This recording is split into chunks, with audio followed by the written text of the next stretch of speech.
was a Hydra.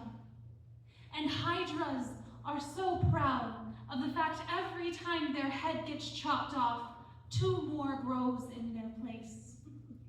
Now Kaya, being a teenager, was going through a lot of changes, and all of the other Hydras were starting to get their heads. Joshua had gotten in a fight with a bunch of Greeks, and he was up to 5 heads. Sandra had 7. And Guillermo had 18. And poor Kaya was still saddled with the 2 heads she was born with, and they weren't that attractive. And one day at school, all the other Hydras were teasing Kaya, hey, hey, hey, hey, 2 heads, 2 heads. And she thought maybe she could lie her way out of it, so she said, I actually have 7 heads, but 5 of them are invisible because I'm cooler than you. Now Sandra could not take Kaya having cooler heads, so she kicked up some dust at Kaya. And when the dust did not settle on invisible heads, they laughed even harder. And so Kaya set out into the world to find enemies to chop off her heads. She swam leagues and leagues and leagues and leagues until she came to a beautiful island. Oh, the weather was perfect. The land was almost flat. And as far as the eye could see, there were vineyards upon vineyards upon vineyards. And Kaya thought, this is my chance. I will destroy these vineyards, and the peasants will revolt, and they will chop off my heads, and I will be a great Hydra. And so she readied herself, and she stretched, because you should always stretch before physical exercise. And then she began to stomp and stomp and stomp and stomp. Now Kaya was a large Hydra, so with only a few stomps, she had already trampled several vineyards. And all of the peasants came out and they watched in astonishment as she stomped and she stomped and she stomped and she stomped. And she waited for the sounds of their mutiny. But instead, what she heard was applause. She looked down and she saw that where she had mashed the grapes, the juices were rushing toward the barrels, ready to age them. She had saved the peasants months of work. Immediately, the carpenters started crafting massive statues of Kaya while she was standing there. And with tears in her eyes, she slipped into the ocean and she tried again. Now she swam for leagues and leagues and leagues, and you know the next part, and leagues. And she came to an island with a beautiful castle. And she thought, I know this one. If the monster kidnaps the princess, the king sends a knight, and the knight decapitates the dragon. Hydra's like a dragon, I can do this. So she rolled up to the castle, and weirdly the guards didn't stop her. She walked all the way up into the king's chambers where he was talking to one of his daughters, and she kidnapped the daughter, and she ran to the top of the mountain, and she waited. And she waited. And she waited. And then she turned to the princess and she said, hey, princess, how long until a knight comes to get you?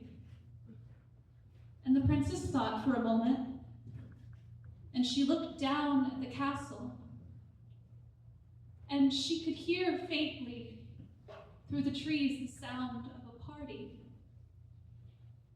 And the princess started crying. And Kaya said, what's wrong? What's wrong? What's going on? Why is no one coming to kill me? And the princess said, do you hear that? That's the sound of my older sister getting married. I am the second daughter. She's the heir and I'm the spare. And since she found a husband, nobody needs me alive. Kaya realized she had messed up. And she felt bad for the princess and thought of offering the princess to accompany her on the journey, but she was also so embarrassed to be a Hydra that nobody had tried to kill. So she left the princess in the cave and she slipped back into the water. And again she swam for leagues and leagues and leagues and leagues until she came to a new island. And at this island, as soon as she stepped foot on land, she could hear a faint chanting. Down with the bourgeoisie! Down with the bourgeoisie! Down with the bourgeoisie! Down with the bourgeoisie! She thought, oh my God, this is my chance! So real quick, out of sand, she fashioned herself a nice powder wig, and she smushed some tomatoes on her cheeks to make some makeup, and she waltzed up to the town square and proudly shoved her head through the guillotine. But her head was too large.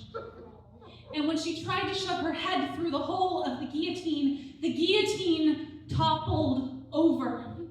And the peasants watched with mouths agape as the guillotine fell into the horse carts and the horses took off running and the horse carts slammed into the forge. And the forge spilled out hot ash and hot coal onto the hay on the carts, and the carts took on up the hill until it reached the place where all the mansions were, and the flaming hay floated into the air and settled down onto the roofs of the mansions, and one by one,